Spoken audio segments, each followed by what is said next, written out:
Homework sucks, but there's been a lot of sites specifically made for homework, and we're going to be talking about some of them today. The first site I want to talk about is IXL. IXL is basically a site where you get assigned some assignments from your teacher. It could be for any subject, and basically you answer questions, and then there's basically a point system.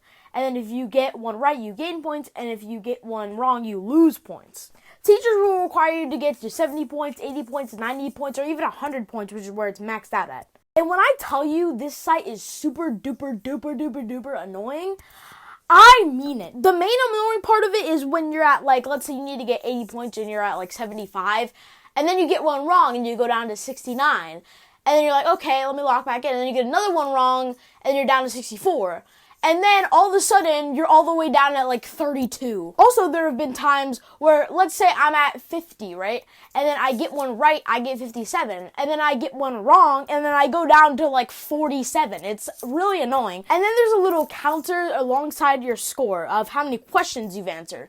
And I've seen kids with like 100, 150, 200 questions answered. I think the most I've ever done is probably like 80 something. But I've seen a lot of kids with 100 plus, 150 plus, 200 plus questions answered because it's so freaking annoying. And let's say you get an English assignment, right? You can go get that English assignment and you go to do it.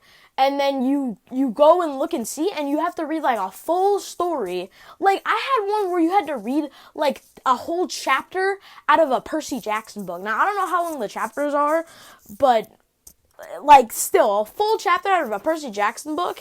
And then you have to answer questions about it. You only answer 3 questions, and then you go to another story.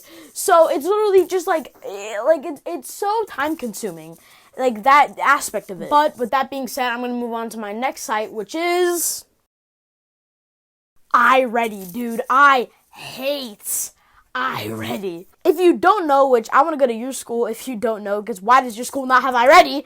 But if you don't know, iReady is basically a learning site where basically it's split up into 2 parts. So one of the parts is the diagnostic, where basically the diagnostic, you take this test, and basically if you get a question right, it gives you harder work, and if you get a question wrong, it gives you easier work. And then there's the lessons part, where basically the lessons are also split into 2 parts. So basically you learn the subject, and at the end you take a quiz on the subject.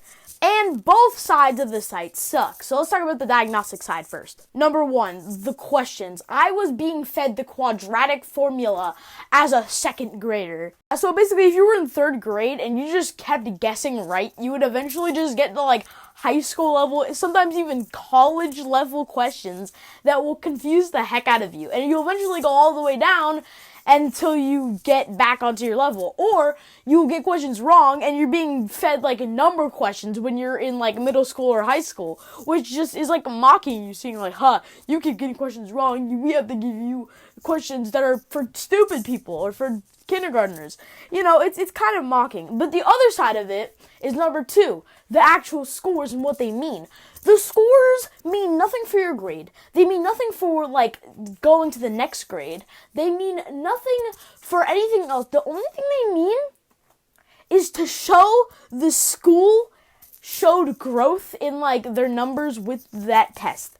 There's no other, like, thing it's for. It's literally strictly for numbers. Nothing else. But now it's time to talk about the other side of the spectrum, which is the lessons. The lessons genuinely had me wanting to throw hands with my teachers. I mean, that also could be in part because my teacher sucked, but I don't know, man. So basically how the lessons work is basically you start the lesson, and then you learn the subject, and at the end of the subject, you take a quiz on it, and if you pass the quiz, you pass the lesson. Which would be fine if I actually got stuff that was on level. Yeah, so apparently if you just do too many lessons on your grade level, then you will literally just move on to the next grade level for no reason. Like, when I was in 5th grade, I had to do iReady every single week. And I started out at a 5th grade level, and I was understanding everything properly. Until I got past the 5th grade level, and I got to the 6th grade level, and I was super duper confused on everything that was happening. Especially, it doesn't help that I'm not good at math, so it really was just confusing, and I would fail, like, every lesson.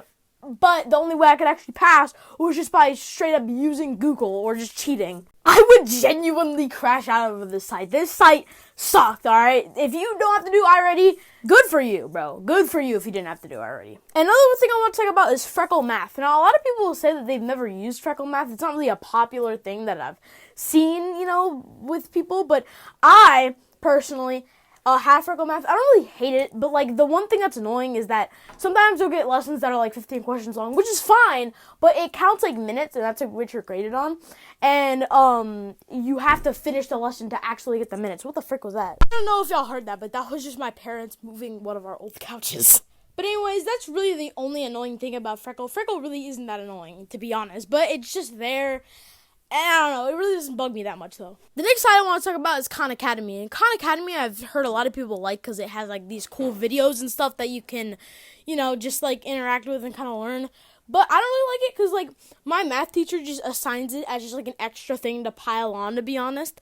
And I don't know. But this week she didn't assign it, so that's good. Did she forget to assign it? I'm not going to answer that question. Another site I want to talk about is Lexia. Lexia is a site that I used when I was in 4th grade. I only really used it in 4th grade, and I've heard a lot of people hate it. I thought it was bad, but I didn't really it wasn't as bad as IXL and all of that. Okay, because we did that instead of IXL, and I would much rather do Lexia than IXL because IXL is just so lifeless compared to Lexia.